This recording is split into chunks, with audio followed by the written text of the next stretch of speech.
Hello বন্ধুরা, আশা করি আপনারা সকলে ভালো আছেন। আমিও খুব ভালো আছি। আজকে হচ্ছে শুক্রবার, এখন ঘড়িতে বাজে সন্ধ্যা 7টা।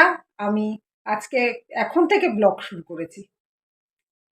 জানেন বন্ধু, আজকে একটা খুব ভালো আনন্দের খবর, সেটা হচ্ছে আমরা বেড়াতে যাচ্ছি। কোথায় যাচ্ছেন সেটা পরে বলবো, ওটা অজানা থাকলো, পরে সারপ্রাইজ দেবো।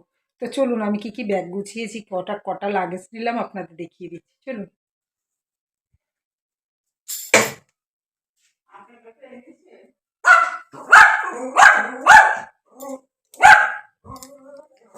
তো আপনারা সবাই দেখলেন, এরপরে দেখা হচ্ছে আমাদের স্টেশনে। তো বেরিয়ে পড়লাম, আমরা যাচ্ছি এখন স্টেশনে। এই যে সব লাগেজ ম্যাগেজ তুলে টোটো করে, প্রথমে টোটোর থেকে শিমুরালি স্টেশনে। এই যে ট্রেনেও আমরা বসে পড়েছি অলরেডি। ট্রেন খুব সময় মতন চলে এসছে। আমার সহযাত্রীরা সবাই যে যার মতন আলাদা আলাদা কম্পার্টমেন্টে উঠেছে, কেন ট্রেনটা একটু ভিড়ই ছিল বলা চলে। শিয়ালদা স্টেশনে এসে আমরা সবাই আবার একসাথে হলাম। এই যে সব আমাদের সহযাত্রী আমাদের সাথে চলছে, একসাথে যাত্রা শুরু করলাম। স্টেশনে কত নম্বর প্ল্যাটফর্মে দেবে জানি না, এখন দেখা যাক। আমরা সবাই অপেক্ষা করছিলাম কত নম্বর প্ল্যাটফর্মে দেবে। কেউ বলছে 12 নম্বর, কেউ বলছে 14 নম্বর, তাই মিডিলে আমরা দাঁড়িয়েছিলাম, জানো তো বন্ধু। আমাদের ট্রেন ছিল দার্জিলিং মেল। 10টা 5-এ ছাড়বে বলেছিল। এবার দেখা যাক কখন ট্রেনটা ঢোকে। আমরা সবাই মিলে ওয়েট করছিলাম, তাই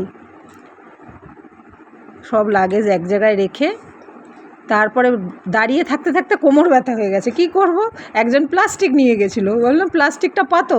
প্লাস্টিক পেতে কিছু বাচ্চাদের বসিয়ে দিলাম, আর আমরা সবাই দাঁড়িয়ে থাকলাম। বাচ্চারা কতক্ষণ বসে থাকতে পারে বলো। বাচ্চাদের সাথে বড়রাও কিছু বসেছিল যাদের কোমরে ব্যথা।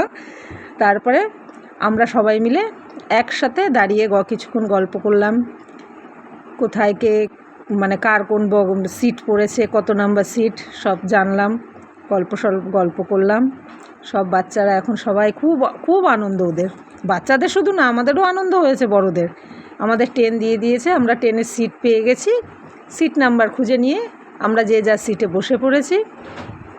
আমাদের সিট স্লিপারে ছিল। ব্যাস, ট্রেন ছাড়ার সময় হয়ে গেছে। ট্রেন অলরেডি ছেড়েও দিয়েছে। এখন বিধাননগর স্টেশন থেকে ছেড়ে আমরা আস্তে আস্তে দার্জিলিংয়ের দিকে আগাচ্ছি। খুব খুব আনন্দ হচ্ছে, জানো তো। এতগুলো সব ফ্যামিলি সবাই একসাথে বসে এই যে সব ডিনার শুরু করে দিয়েছি আমরা। রাত্রির তখন বাজে 11টা, যে যার মতন সবাই মিলে বসে ডিনার করছি। আমার মেয়ে তো থালা নিয়ে বসেই আছে।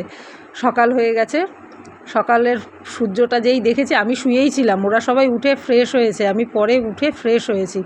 খানিক রাত্রে আমার ট্রেনে ঘুম হয় না, জানো তো বন্ধু। তারপরে সকালের দৃশ্যটা এত সুন্দর লাগছিল, কি বলবো বন্ধু। ট্রেনের দরজার কাছে গিয়ে একটু দাঁড়ালাম। মেয়ে তো যেতেই দেবে না, মা যাবে না, পড়ে যাবে তুমি। আর তাও আমি একটু দূরে গিয়ে দাঁড়ালাম। দাঁড়িয়ে সকালের দৃশ্যগুলো দেখছিলাম। ব্যাস, জলপাইগুড়ি স্টেশনে নেমে গেছি। আমার ভাইয়ের মেয়ে খুব বিচ্ছু, জানো তো, সবার সাথে হেসে সব সময় গল্প করবে। আমরা জলপাইগুড়ি স্টেশনে নেমে গেছি। নেমে গিয়ে সবাই মিলে এক জায়গায় দাঁড়িয়ে আছে। আমাদের গাড়ি বলা ছিল, গাড়ি আমাদের জলপাইগুড়ি স্টেশনে নিতে আসবে বলেছে, তাই আমরা সবাই মিলে ওয়েট করছিলাম। গাড়ি অলরেডি চলে এসছে। আমরা এখন সবাই মিলে গাড়িতে উঠবো। আমাদের 2টো গাড়ি হয়েছে, মোট টোটাল আমরা 15 জন গেছিলাম। এবার 2টো গাড়ি নিতে হয়েছে, যার জন্য গাড়িতে সব লাগেজ তুলছে। সেই ফাঁকে আমরা একটু চা কফি গল্প গুজব করে নিলাম। করতে করতে এখন আমরা রওনা দেবো দার্জিলিংয়ের পথে রওনা দিয়ে ফেলেছি। পিছনে বসেছে আমার হাজব্যান্ড, আমার মেয়ে, আমি, আমার মিডিলে আছে ভাইদের ফ্যামিলি, আর সামনে আছে আমার এক দেওরের বউ। আর একটা গাড়িতে আছে আমার 2 দেওরের ফ্যামিলিরা, সবাই আমরা একসাথেই গেছি। খুব মজা হয়েছে, খুব। তো বন্ধু, ভিডিওটা আর বাড়াচ্ছি না, এখানকার মতন টাটা। আবার পরে ব্লগে দেখা হচ্ছে।